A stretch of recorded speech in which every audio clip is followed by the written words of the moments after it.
இவங்க எல்லாரும் சிக்கிக்கிட்டு இருக்கிறது பக்திக்குள்ள இல்ல, சடங்குகளுக்குள்ள.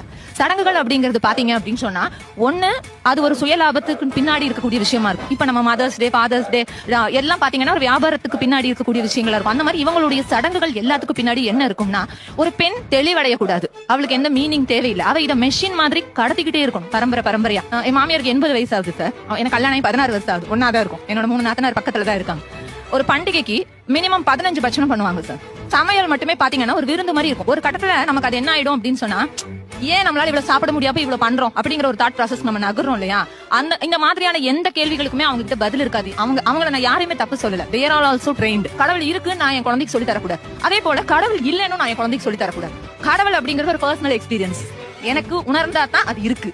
அதே மாதிரி என் குழந்தையும் உணர்ந்தா இருக்கு. என் குழந்தை கடவுள் இல்லைன்னு உணர்ந்தாலும் அதுவும் கரெக்ட். பட் நம்ம டிசிப்ளின் சொல்லி கொடுக்கறது மூலமா, how you deal with people அப்படின்னு சொல்லி தரது மூலமா, அந்த குழந்தைங்களை நல்ல சிட்டிசனா உருவாக்குறது மூலமா இங்க எல்லாமே ஸ்மூத் ஆகும். எனக்கு கடவுள் நம்பிக்கை இல்லைன்னு சொன்னப்ப வீடு அஜிடேட் ஆகல, நெவர் அஜிடேட்டட். எல்லாரும் ஓகேமா, அது உன்னுடைய நம்பிக்கை, உன்னுடைய விஷயம், நீ வந்து என்ன ஃபோர்ஸ் பண்ணவே மாட்டாங்க சார். அவங்க முதல்ல சொல்லிட்டாங்க அவன் நம்பிக்கை இல்லைன்னு சொல்லிட்டா நான் அதுல தலையிடல. பட் அந்த வீட்டுல பாரம்பரியமா நடக்கிற ஒரு விஷயத்தை நான் மறுத்தேன்னா அது அஜிடேட் ஆகும்.